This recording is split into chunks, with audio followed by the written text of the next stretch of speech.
Missionary James here. Well, I want to show you something recently. And this is something, oh shoot. This is something, let's start with this video. To both us and to non-white immigrants. And it causes a lot of anti-black racism. Because I'm going to show you why non-white immigrants really should be pro-black instead of pro-white. Stay with me.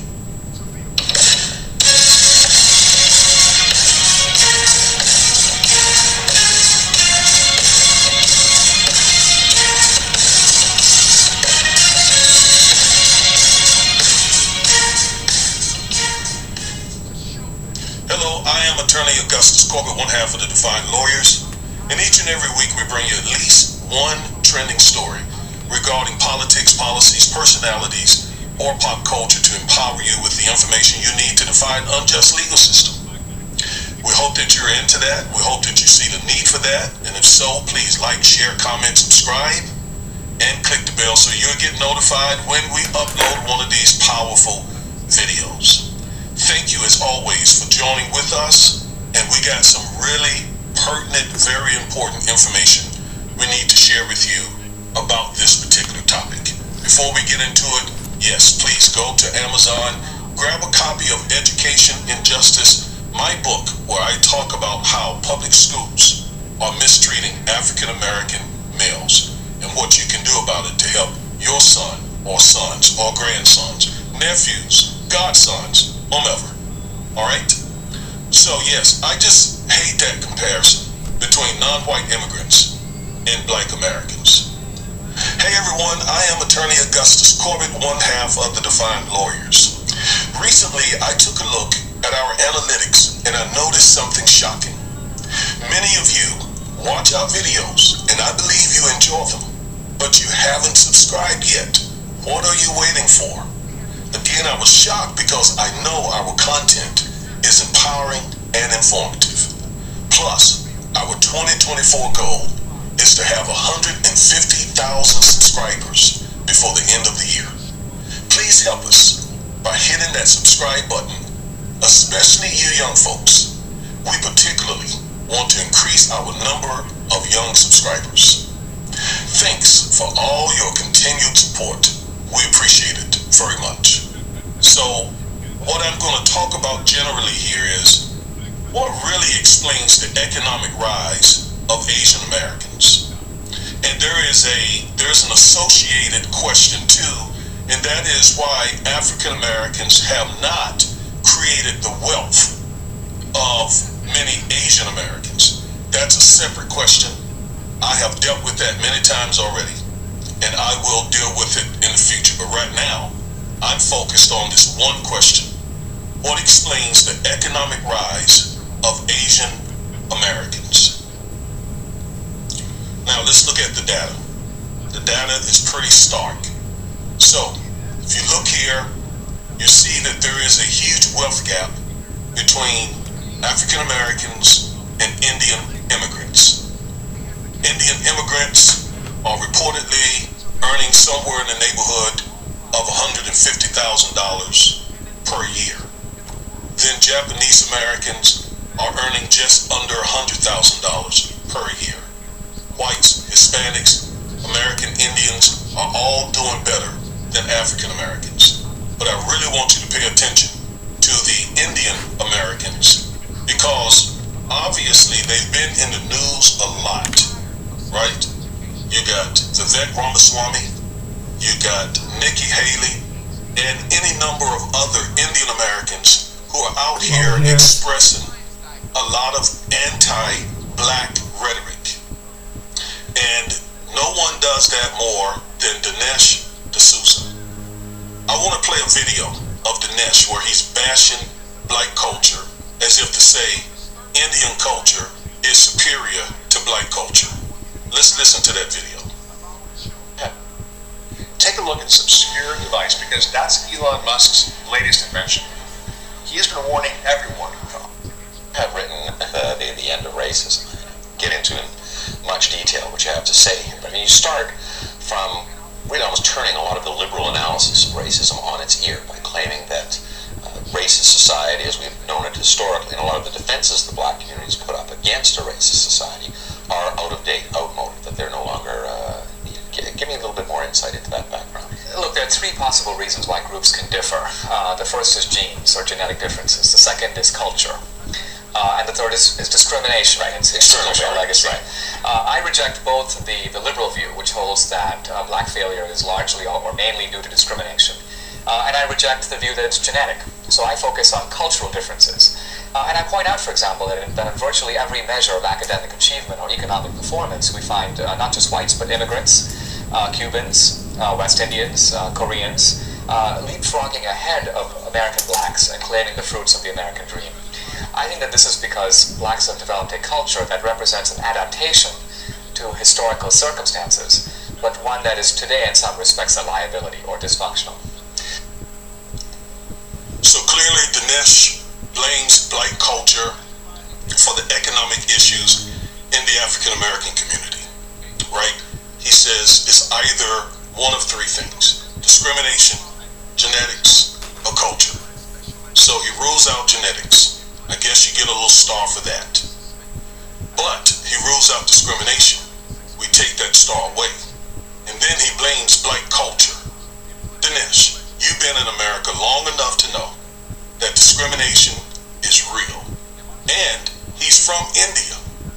He knows how India has been impacted by British colonialism, by white supremacy. And so why he cancels out discrimination, I don't know. But the inference of what he's saying is the reason African Americans are not prospering after being in this country for 400 years is because of our culture, the way we behave, the way we think, the way we act. Conversely, the reason the median household income of Indian Americans is $150,000 on average is because of Indian culture. That is the implication or the inference of what he's saying, right? Black culture is inferior. Indian culture, white culture, etc. are superior. I mean, there's no other way to take that. All right, let's go back to the data. Because I'm going to show you that he's wrong. I'm going to show you that. All right, now, let's go look at some more data.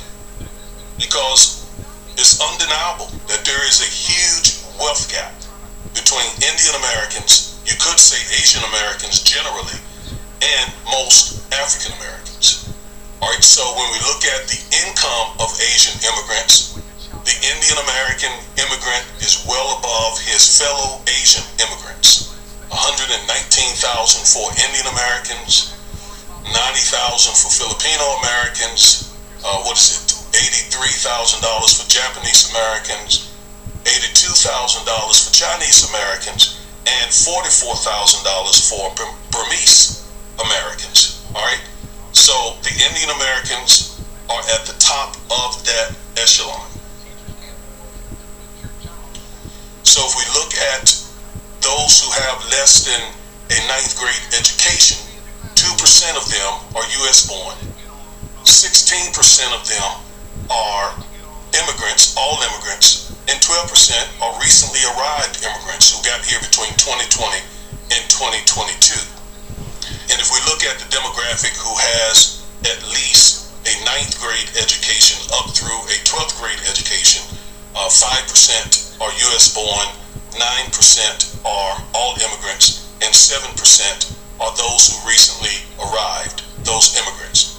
We'll jump all the way over because there's something very telling here. If we look at those who have a BS degree or greater, 36% of them are American born. 35% of them are all immigrants, and 48% of them are recently arrived immigrants. Many of them are Indian immigrants. Many of them. So 48% of them, when they get here, before they get here, they already have at least a BS degree. Many of them have master's degrees. And those degrees are typically in high-income areas. So as soon as they get off the plane, off the boat, they already have a built-in advantage to African American people, and many white Americans for that matter, and certainly many Native Americans and Hispanic Americans. Do you remember when Trump talked about the Mexican immigrants? He said that Mexico is sending their worst, the murderers, the rapists, etc., etc. Well, he didn't single out the Indian Americans. He didn't single out the Chinese or Japanese Americans for a couple of reasons. And one of the reasons is because quite often when those people arrive here, they arrive here with a lot of education. All right, so stay with me because there's a reason for that. There is a reason for that. Let's go back to the other screen. Now, I want you to notice that around 1970, the number of immigrants to America skyrocketed. I mean, literally skyrocketed. And the number of immigrant share in the U.S. population, it also increased because the number of immigrants skyrocketed from 1970 till now. So there was an influence of Indian Americans, Asian Americans, Chinese Americans, Japanese Americans, Filipino Americans, Vietnamese Americans around the 70s up. So apparently something happened that caused that great increase. We'll look at that in just a moment.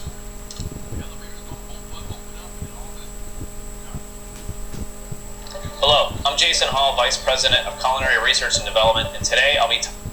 Now, let's look at what some Indians believe is the reason why Indian Americans make so much money on average and have created so much wealth on average. So this man, Harsh Goenka, I think that's how you pronounce his name. It's either Gonka or Goenka. Harsh Goenka, I believe that's what it is. He tweeted this. He says, why Indians are earning the highest in USA? And he gave 4 reasons. He says, first, Indians value good education and are the most educated ethnic group. Well, we saw that when they come into the country, have at least a BS degree, quite often even a master's degree. We work very hard along with being frugal in our habits. So he says they're hard workers and they also manage their money very, very well. Third thing he says, we are smart. We are smart. We're intelligent people. And then he says, we're in IT, engineering, and medicine, the highest paying jobs. That's probably true. It seems like when Indians come here, they certainly do focus on the higher paying jobs.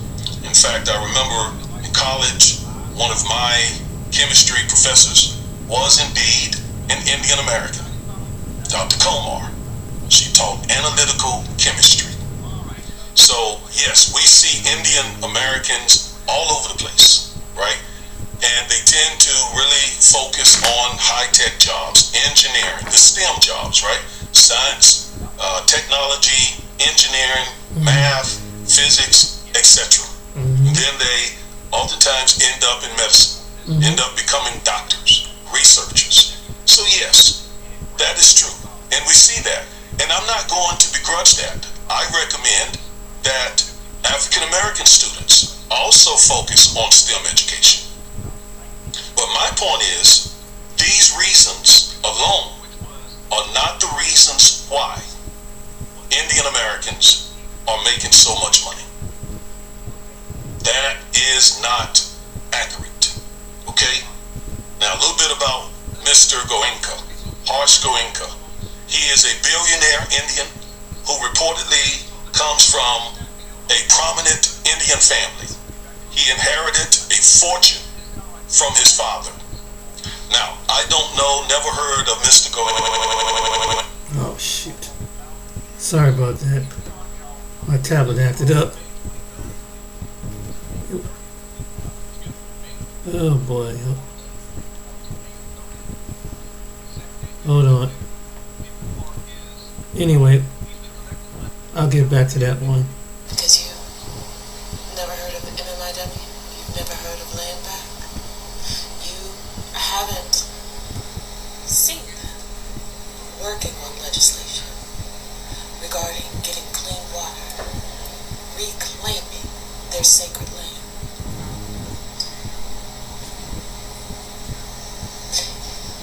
You haven't seen their very public discourse regarding blood quantum.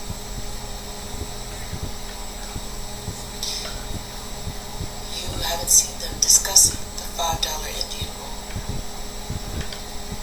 They're loud. They're working diligently to right the wrongs committed against them. They are boisterous in protecting their community. Hell, they have to scream for you not to wear their regalia, their culture as costumes, and to not sexualize them. So, sorry not sorry that you are choosing to let all of us know that above all you fervently hate black people and you pay no attention to anyone but yourself.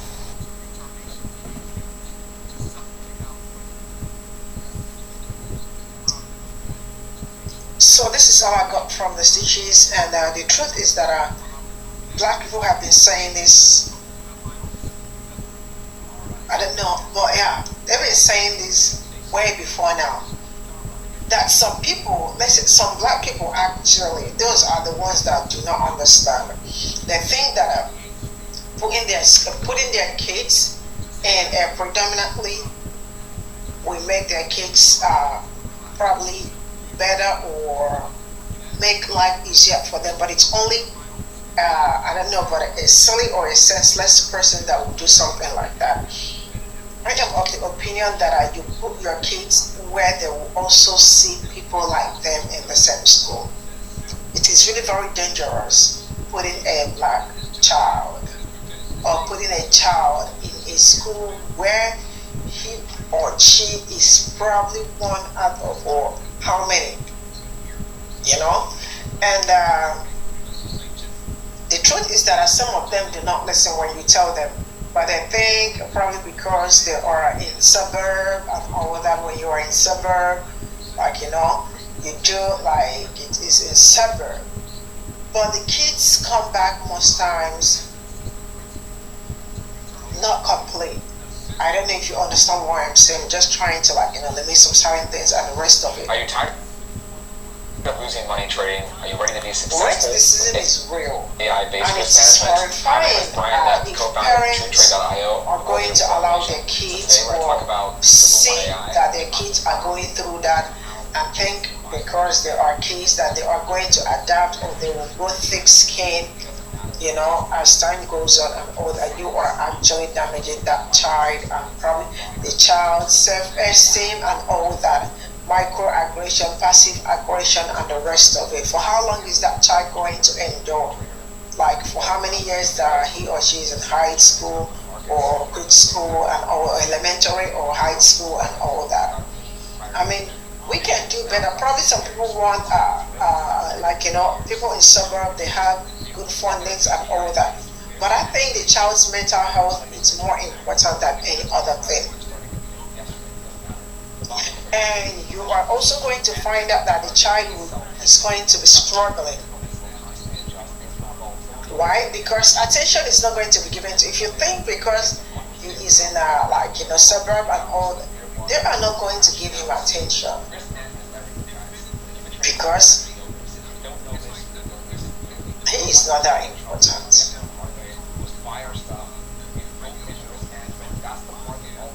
And also neighborhoods where there are no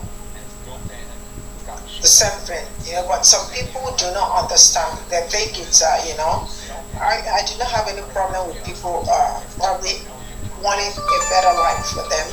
It's really beautiful. Everybody wants that for him or herself, but make sure that you don't overdo it in a way that your child or your children are being affected.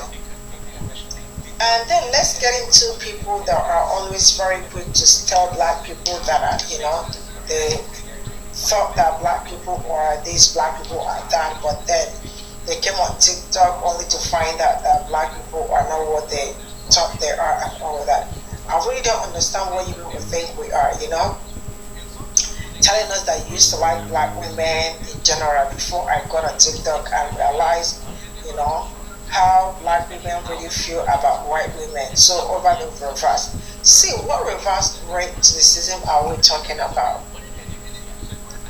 Not until you all start educating yourselves on what is and what is not. Because as long as I am concerned, there is nothing like reverse racism. You all better go sit down, because you all this period have been looking for a way to excuse your silly attitude and all that towards people that look like me. Every day you all wake up, all you want to do is gaslight. Because this bear and the man versus the bear and all that really brought out so many things that black women, I think black women already know, because they have foresight. They see ahead of every other person. And when they tell you, it's either you listen or you don't listen.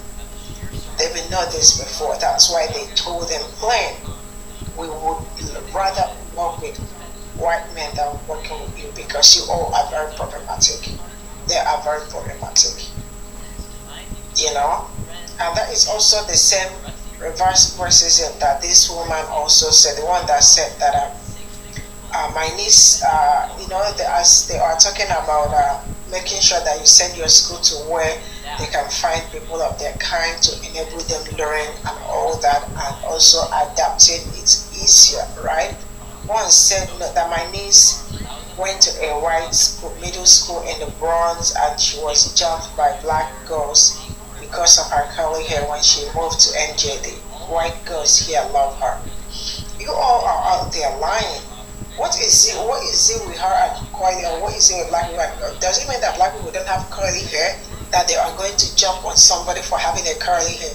Are you people okay? And then they move to white school bros, and then the white girls love her. They are always looking for a way to get, like there is nothing they don't talk about without bringing black people. They do not bring black people into the communication. It is not complete. It is not enough. But I think you guys can actually do better, because I am tired of waking up to everybody dragging black people into something they know nothing about. It's really crazy.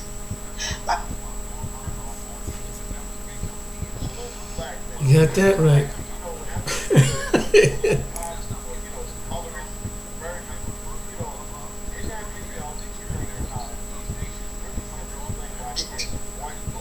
Hey there, it's Maddie.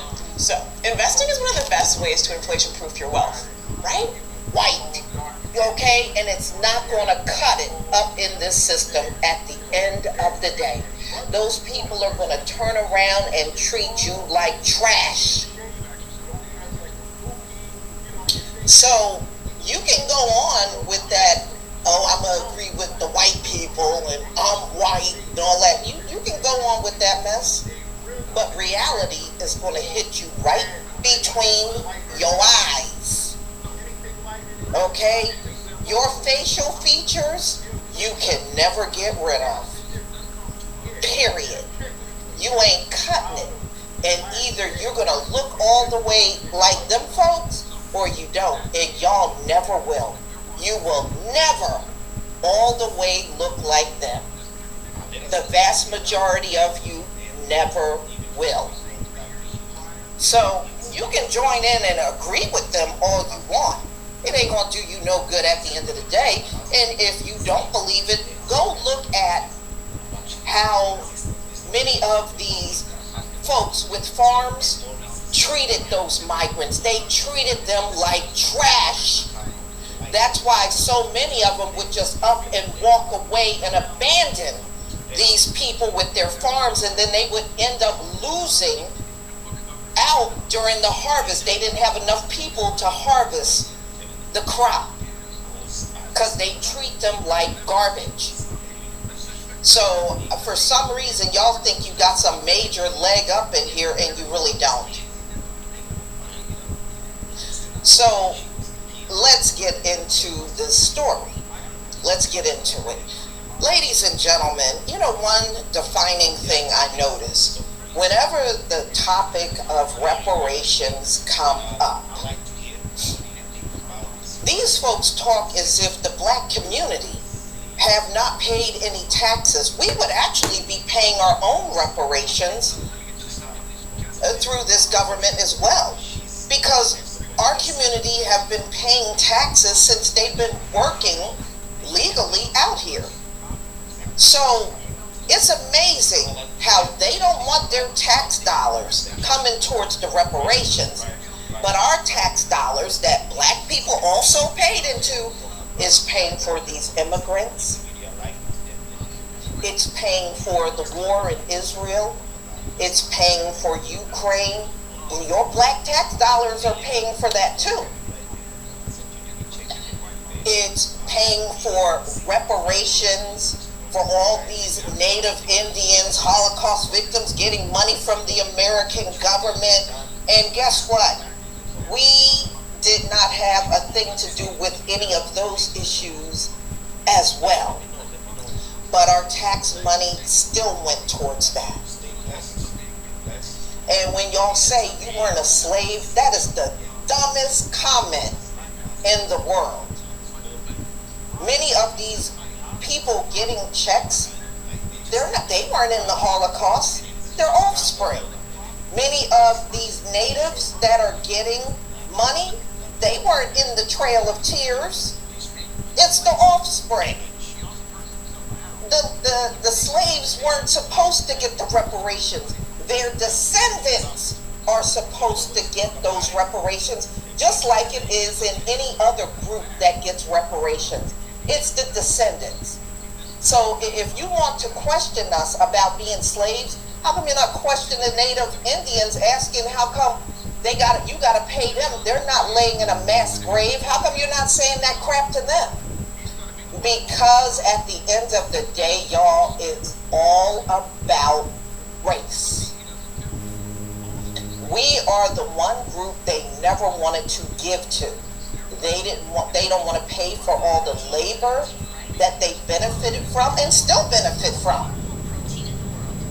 Mass incarceration. They don't want to right the wrongs of the past, and that's fine and good. But the next time something happens and they want us to join hand in hand, immediately tell them no and use their language back on them. Tell them, I don't have nothing to do with those wars going on overseas. I didn't start the war in Ukraine. I didn't start the war between Israel and Hamas. I didn't start. So start using that language back on them. Mm-hmm. When they're looking for your support, start using that language back on them. Well, why should we fight for this country?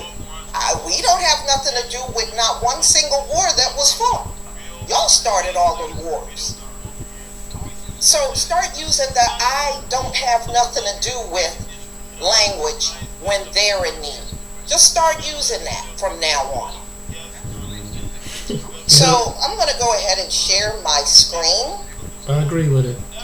And we will get started so you can see exactly what this live stream is all about.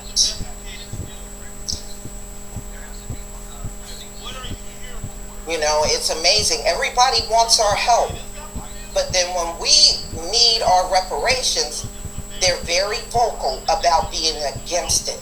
So I'm going to be very vocal about not being there for them when they're in need. And I'm going to be very vocal about it.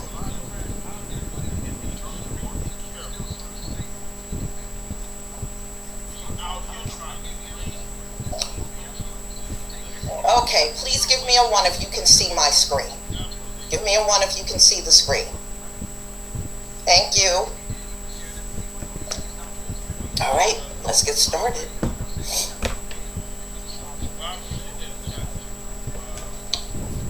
be honest, I'm concerned about the proposal to help facilitate the distribution of reparations. Economists, consultants from the task force reported the total amount could be as much as $800 billion. $800 billion.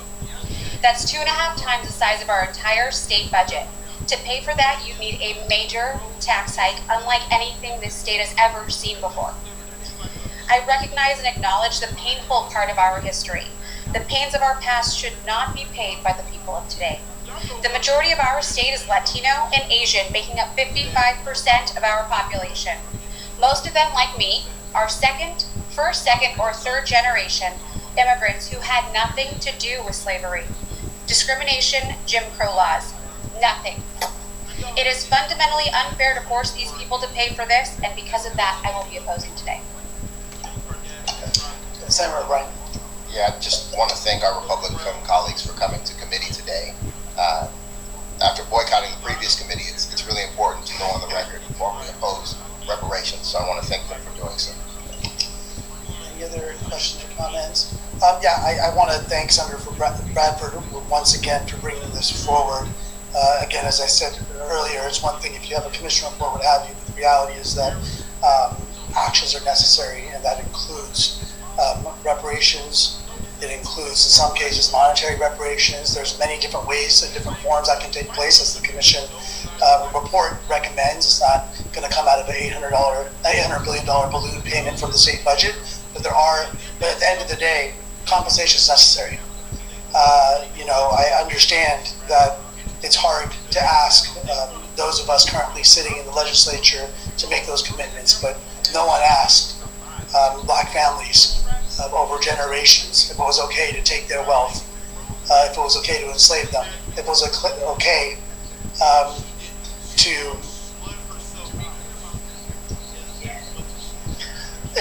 to put their children in generations of poverty. This country became a superpower based upon free labor of African descendants over hundreds of years. We need to recognize it. I know it's not going to be easy. It's not supposed to be easy. It's not supposed to be easy to actually admit when you've caused pain. It's not supposed to be easy when you actually try to repair and heal that pain. And yes, we do benefit. We still benefit to this day from what happened to our brothers and sisters in the black community over so many generations.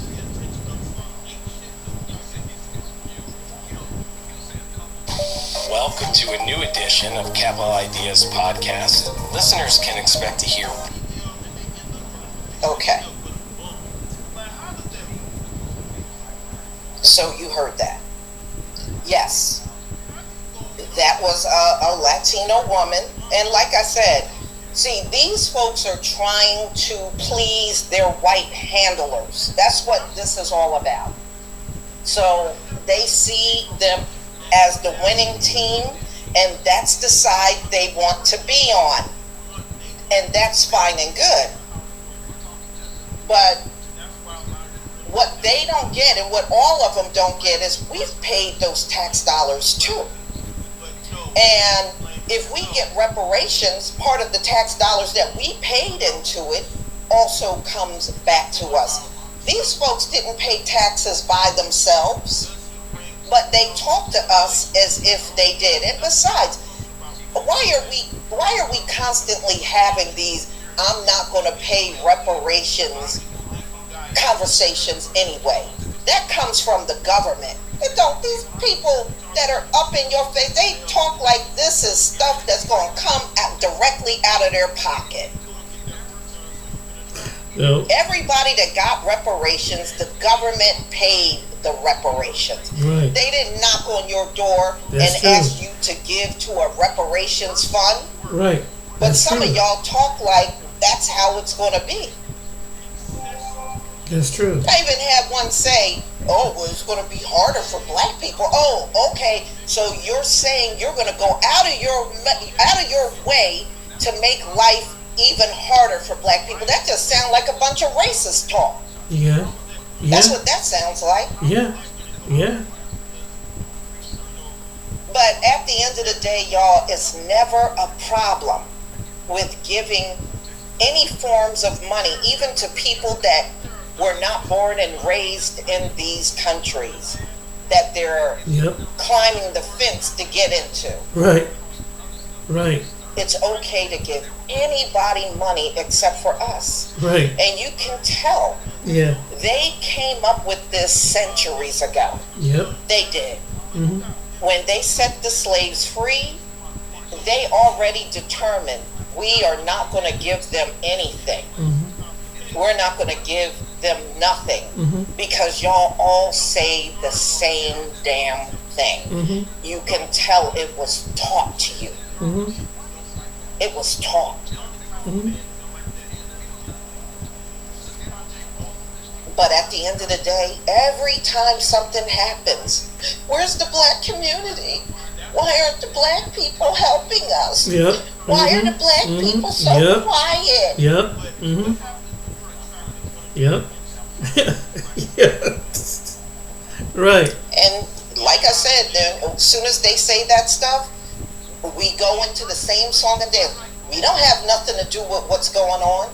We didn't start it. It didn't happen from us. Right. So I know how to deal with you. Right. I know how to deal with all of you. Migrants, citizens, all of you. Yep. So, you can't expect a devil to want to right their wrongs Ain't that the when truth? we know they were bred to be evil. That's true. And if you're bred to be evil, you're never going to have a heart. So, we ain't worried about that block of ice you call a heart to change. We know it won't. Yep. You can't teach a demon to be good. That's true. So, ladies and gentlemen, you hear what she said. Now, she is what, a second generation Latino? And why are immigrants in our business? That's what I want to know. Why are they all up in our business? That's a good question. If you didn't have nothing to do with it, this should not be a topic for you to be weighing in on. Exactly. Why are you all up in our business? But you see, ladies and gentlemen, the illegals, the naturalized, and the stolen land citizens all agree on one thing.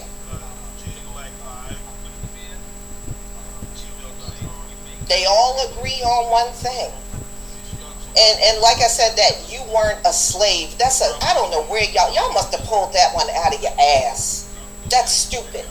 I can say that about any group that got reparations and still get it to this very day, that they weren't the same people that went through anything, but their descendants. That's what reparations is for, the descendants.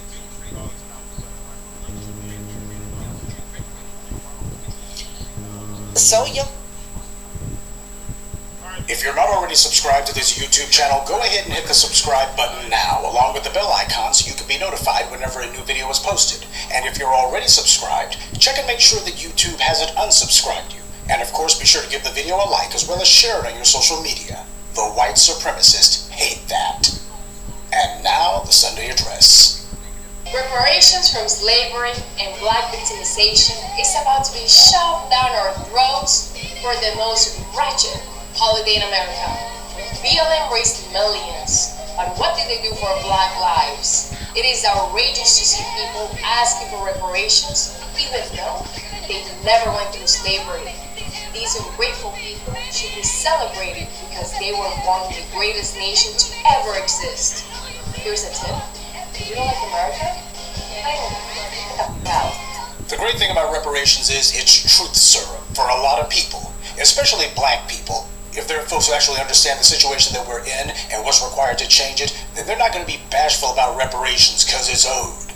But truth serum also for these other groups out here, the ones who see exactly what's been done to us, and that basically their leg up has been based on us being kept down. Mr. Harvey, aka Your World, is fond of saying the United States was started by thieves, slaves, and opportunists. We can guess what category this racist parasite falls into. Any and everything that she might try to point to as being good about the United States was the sole result of what we did. We did it and no one else. Everything from the 13th, 14th, and 15th Amendments to the Civil Rights and Voting Rights Acts to all of the social changes that we spent hundreds of years bringing about. This country would be just another banana republic, no different than the one that she fled from if it wasn't for us. So we're the only ones with the right to criticize this country because foundational black Americans are the only ones who made it quote-unquote great. That is, whatever you would point to say is good about America. It certainly wasn't Valentina Gomez. She's Colombian. Her family didn't even refugee here until 2009. And yet when talking about the history of the United States, she uses words like we and our to describe events and actions that neither she nor anyone in her family had anything to do with. But this is the level of deceit, deception, lies, and cognitive dissonance that you have to engage in if you're going to carry the soap for white supremacy and call yourself attacking black people. It's real easy to try to fake the whole, oh, we're not against black people thing as long as there's no money on the table, as long as that there's no chance of resources changing hands on the table. But as soon as that comes into play, then all of a sudden everybody makes it clear where they stand. This brings us to the curious case of Valentina Gomez. This professional clout chaser made a little video attacking reparations, and she reportedly posted it on Juneteenth, no less, which she also attacked. So clearly, like Vivek Ramaswamy, she's dealing out of the same playbook as all of the rest of these attention whores. Now, the whole reason that she did this is because this is part of a never-ending string of attention whoring stunts that this woman has engaged in. We'll go ahead and detail a few of those for you later. But the thing that she really wanted to do was to tell black people, you need to leave America if you don't like the racism and such here, because that's what she was really saying. Oh, if you're saying that black people should be recognized for our unique accomplishments in this country and our contributions here, well, there's something wrong with that. And if you don't like America, you need to leave. No, if you don't like America, you need to change America. That's what needs to happen. But that's what she really wanted to say. She wanted to go ahead and show these white supremacists, see, I'll go ahead and sell the soap for you. You can have this white Latina who gets out here, and she'll do the two-faced thing where she claims to simultaneously be a person of color while at the same time waving the flag for every anti-black white supremacist talking point that there is out there. That's what she's really doing. Auditioning. But her entire reason for this racist agitprop was to get people to look in her direction so that then she could go ahead and spout the garbage she really wanted to say, because the entire audience that she's trying to reach is not a black audience at all, obviously. She's auditioning for white attention. So she started saying that white men built everything in America, white men built the whole country. This woman is Colombian. She's not even a U.S. native. Before she refugeed here, black people had already made this country a superpower. Right. This woman ain't but like 25 years old. So she showed up about 10 years ago or so. This woman has some nerve. She needs to go back to Colombia and stop the drug wars that are happening down there. Yeah. She needs to clean up those barrio slums, which are some of the worst in the hemisphere. If you were to ask her if she loves Colombia, I'm sure she might say that she does. But then that begs the question, if she loved Colombia so much, why did she leave? You don't leave a place that you love. If you love a place, then you dig in, you do the work of cleaning it up. You know, like black Americans are doing with America. But this woman, she fled. She put on her doggone tennis shoes and she booked out of Colombia first chance she got. And then she's talking about, if you don't love America, leave. Well, clearly she didn't love Colombia because she left it. But then again, that only bothers you if you have character, which she doesn't. And like all of these anti-black people of color, you notice how she never attacks, say, Cinco de Mayo? Isn't that interesting? This Gomez character, she doesn't attack Cinco de Mayo, which, by the way, is not even an American holiday. And neither do people like Ron DeSantis or Vivek Ramaswamy. Cinco de Mayo is a foreign holiday celebrated in Latin America, but there's a number of Hispanics here who observe it too. So why do the Valentina Gomezes never attack Cinco de Mayo as being a made-up holiday?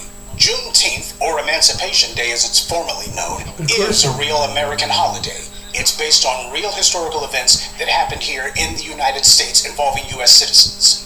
It's not a made-up holiday, you know, like Halloween, which by the way is a foreign holiday, or St. Patrick's Day, which came from Ireland. Racist immigrants like this Gomez woman and Candace Owens, they just got to the U.S., so they're jealous about the fact that their folks from where they came from don't have anything inside the superpower, inside of the dominant power of its day that they can point to and say that they did. Meanwhile, you got the former slaves. We make history every freaking day. And it just eats them alive. Gomez, she's eaten alive with jealousy. Candace Owens, she's eaten alive with envy. And Gomez and Owens, both having fled from their home countries, they've now fled to the United States. And what a surprise, they continue their habit of not making any history here either. Instead, they decide that they're going to try to sling mud at the people who do. History is a record of things that have been done. And if you're just hanging back while other people are doing the work, then there will be nothing for you to have recorded having done.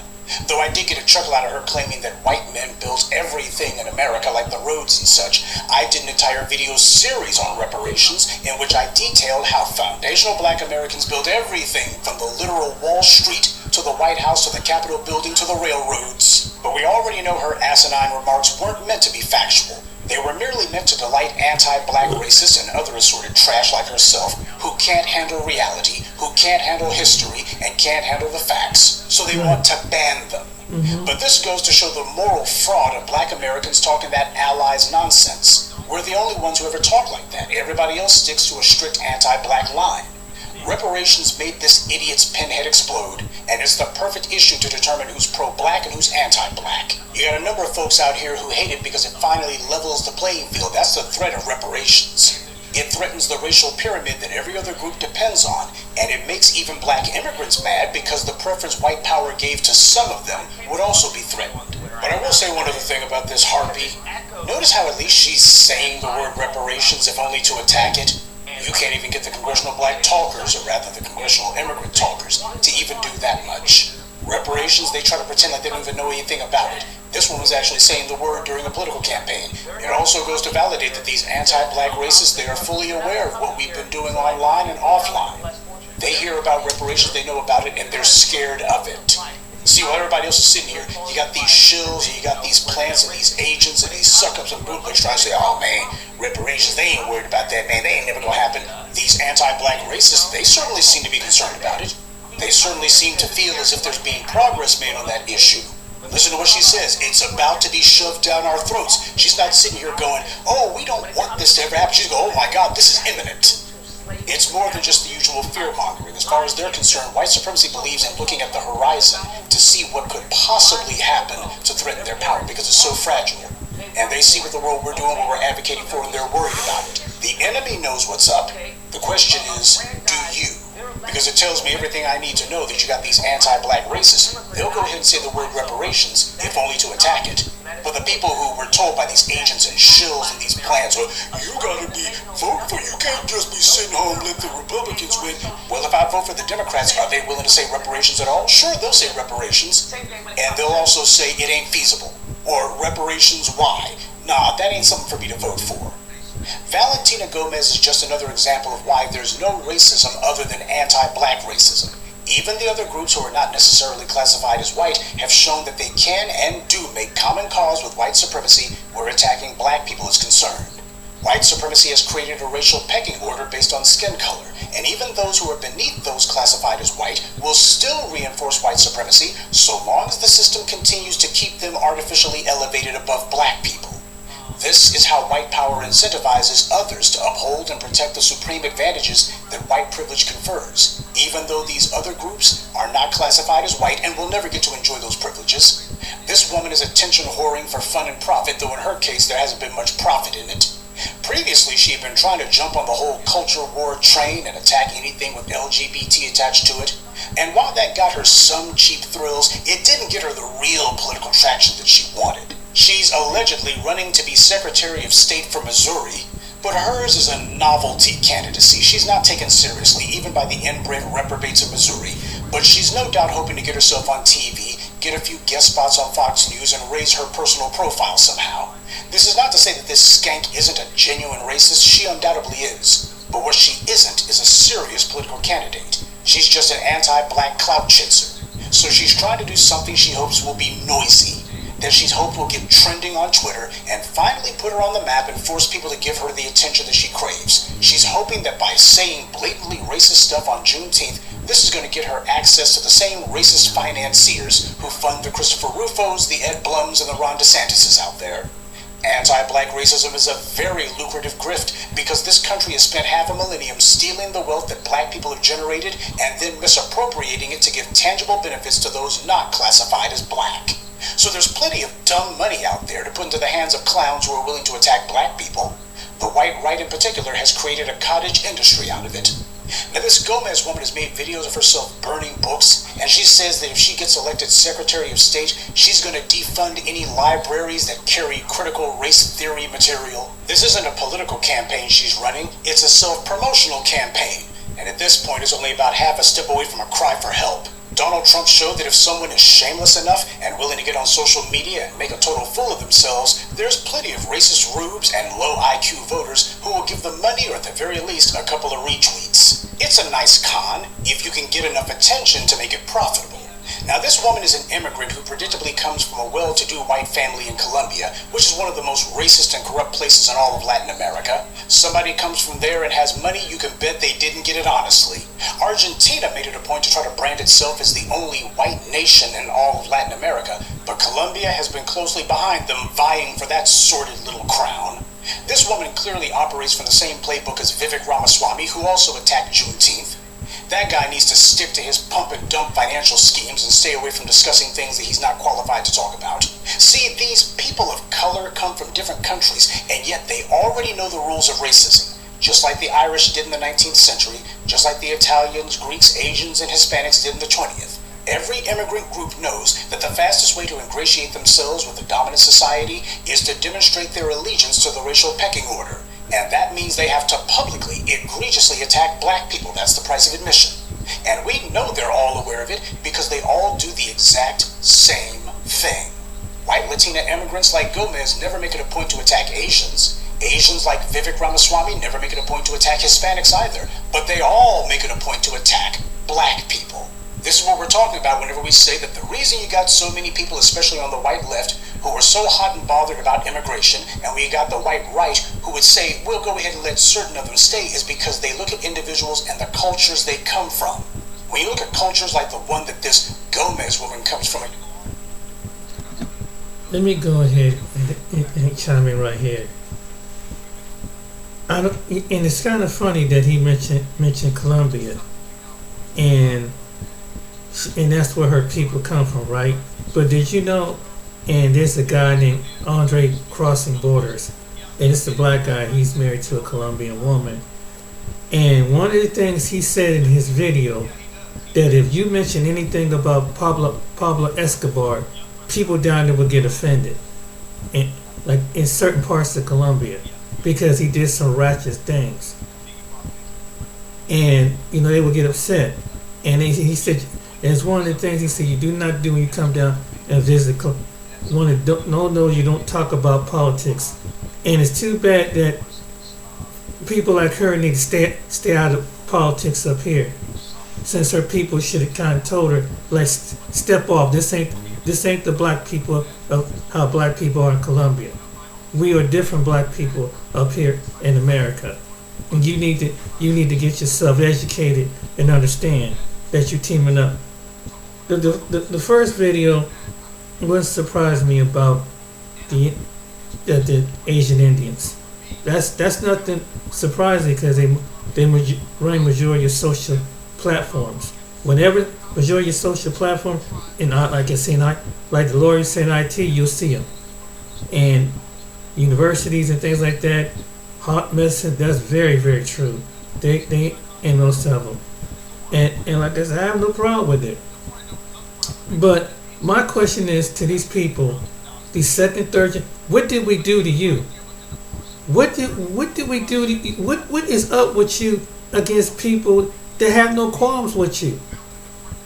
Black people are not even on your radar unless you bring something up about black people.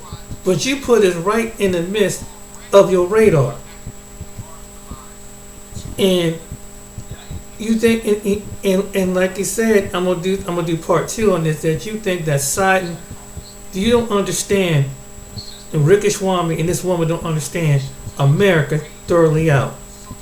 Apparently, they haven't done enough history to understand what is that you are in a nation that has a spirit of racism, and you think about aligning with a certain party that you're not going to be subjected to that. Let me tell you something. When we go out other nations with other people, America was, and it's a certain shade of color. There's some people in America will show you how racist they is. Get to an argument, into a heavy conversation with a white person, and find out you're not white. Especially someone like Victor Schwami. And I'm looking at, I would love to see, they need to go ham, and I one of these days, one of these white people need to put them in a place. I hope that they do. I hope that they do. They bring it. I hope that they see it right in their face. And black people just turn the other way when they do. These other immigrants, you want to side with that? Oh, you're going to see that part of America. Trust me. You going into these little towns or whatever, you think because you in with the in crowd, a few might agree with you, but in the end, it's the other face you need to be worried about. But to my black Americans, man, you know what? America's already in judgment anyway.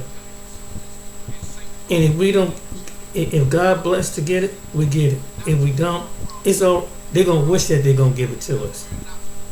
Because what I heard this morning from what I heard from this woman, and I've been seeing things been come to pass what she's been saying. Come to pass. And we about to go into a World War III. They're gonna wish that they had did it. Because what they've done to us and our descendants, they're gonna see what we see. They're gonna feel what we feel. Cause like they was telling someone bumping and said, well, we got the Myers Army. They said, what's coming down the pipe? Where these countries are coming together against America,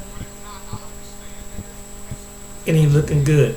Well, Russia stepped their plate up, and you got China with 500 million soldiers over there. Then they're coming together. Then they got North Korea, and see all these people that's coming against us, and that's just one of the reasons why God's gonna do with this nation. So you can take your keep taking it out on us, but you're gonna put two and two together there, because the very people who they gonna look like you, and they already in this country, from what this and not only that, she mentioned this, but there was a general on that there sleeper cells here. Oh yeah, it's sleeper cells here. And see, some of the people, and see one thing about America, because you think everything got blonde hair, green eyes, and blue eyes, and brunette hair look like you.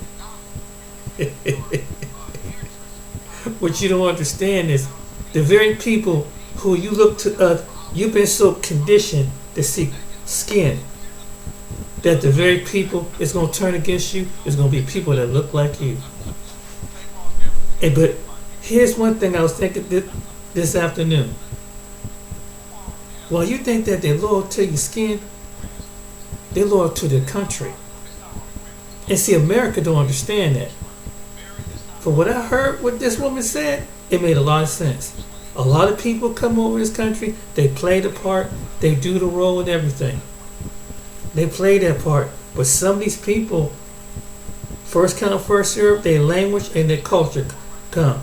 And when they go into their speaking their own language, they're going to be loyal to that.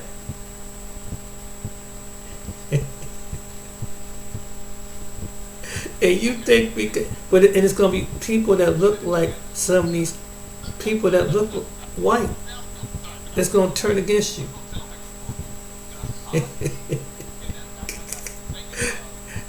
Because you should be looking at the brown, the black, these people with different religion, maybe these people need to start learning lifestyle. You ain't got to worry about that. It's the people that look like you. It's gonna put you into captivity. You're gonna feel what we feel for 400 years. Bet you that. And anybody want to join with them, you're gonna be right along right with them. Cause when the time comes, and I can see how it's coming together with this person that God has given them to see. So you can rally against us all you want, because we are the people of the book. You don't understand. Y'all keep messing around with black folks, and you're gonna be fine. You're gonna find out who we really were. You're gonna respect us. You're gonna wish you had respect us, because you think you ride with the majority, but the majority is under judgment right now. And I truly believe it's coming, because you seen war taking place. You see, and that's gonna affect, and we involved with it. We involved with this mess, with the Russia, Ukraine, with the Middle Eastern. You don't think the Middle Eastern countries? You got some African countries that teamed up with Russia. You got some Middle East that teamed up with Russia. They about to go in on us. They about to go in. So, I'm telling you, they're gonna bring it. I'm telling you, and we already going head to head with China. They all gonna come together and say we tired of this America. We about to go over and handle them, and it's gonna be a nasty. I believe with that woman, it's gonna be nasty, and that's why they this thing with the draft coming up. So you can be all proud that you want, but you might have to fight. You see what the Ukrainians and Russians, what's going on over there. You see what's going on with the Palestinians going on. It's gonna probably happen. It's gonna happen here. Y'all think y'all run over here? Well, all these people run over here. It's coming down the pipe. It's getting set up as we speak. But this is one of the many things why America is going to pay in the end. What she done to her people, and what she doing, and basically what she did to the Most High. She took the laws, took the law in the land. That's number one. Number two thing is Number two things, you reverse things that's in the word. Number two thing. Number three, and what you're doing to the unborn. That's number three. And number four, what you're doing to some of his people that have traces back to the word. Some of the people that y'all been coming against us in America are some of the remnants of the people that's in your Bible.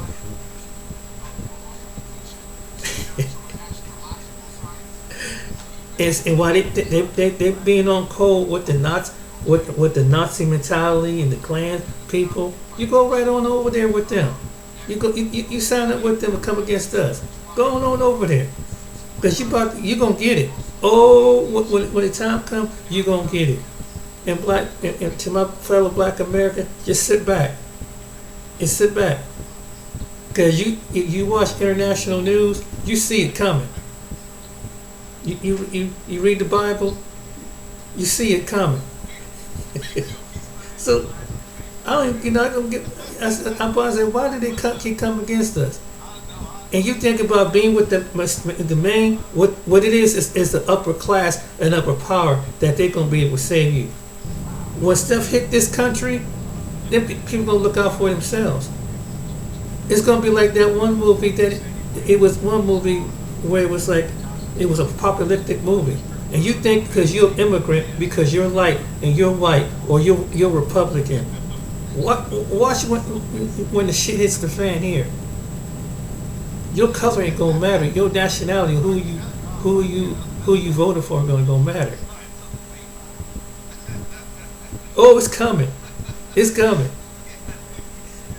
And when it comes to us, we try to tell you, but don't listen to us. Don't listen to the lower, uneducated, low-minded, unfrequency people. Oh no, that's what you've been geared to see. It's coming your way. You need to stay when it comes to. But we don't go into your affairs. Don't go into come into our affairs across this country. And that's my message to some of these immigrants that got to chime on in. We don't interact with your politics. You don't interact with our politics. If I was in your country, if I was in Colombia or Africa or any of these other places, I wouldn't dare. I'm a guest. Even though I became a citizen, I wouldn't chime in if someone deserved it. That what was wrong. I wouldn't do that in your country. And you don't have to have the audacity to throw your 2 cents. Even if I was in politics in your country, even if I was doing business in your country, you don't have a snake. You need to shut your mouth. And it's the same thing. It's like me going over to South Africa, whatever, and just put my mind and be an immigrant over there and put my mind on my South African brothers and sisters, and just start thinking that and I've been hearing this bull crap with what they've been putting in. Well, if they don't like it, why are they causing all these problems and everything? And talking to some of you ignorant motherfuckers that don't know what's going on here. Like I would know what's going on, what's really going on down over there. I say it's a stay out of our business. That's what the black Americans are saying. We're telling you, stay out of our business. This ain't got nothing to do with you. Keep your opinions to yourself. And if I was in your country, it'd be the same doggone way. I would respect whatever politics in your country. But when you in America, don't come to us with us, because we're the wrong people to piss off. And we'll put you in your place. Politically, mentally, and scientifically.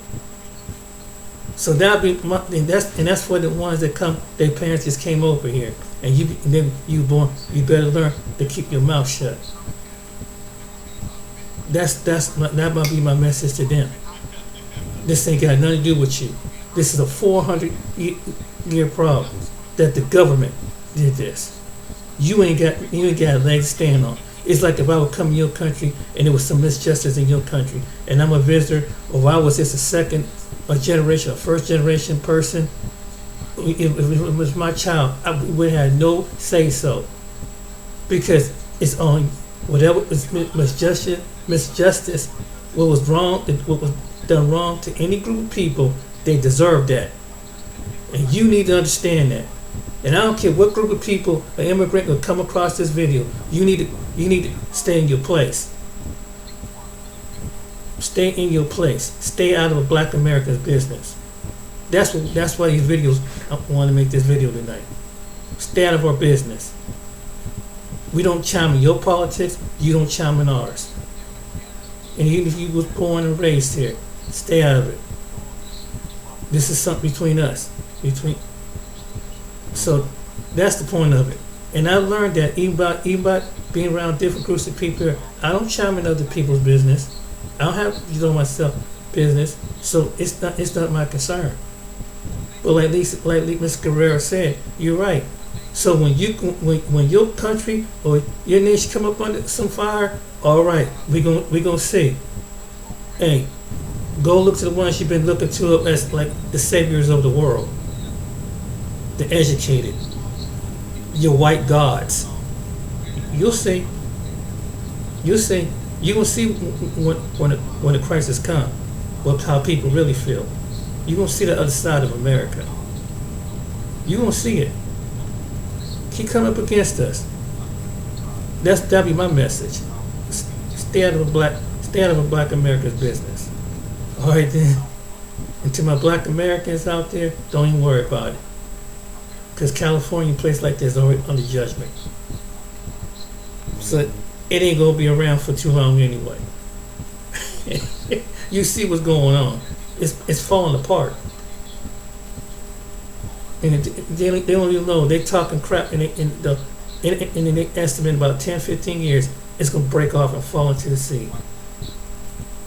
So, and the Lord going to allow it to happen.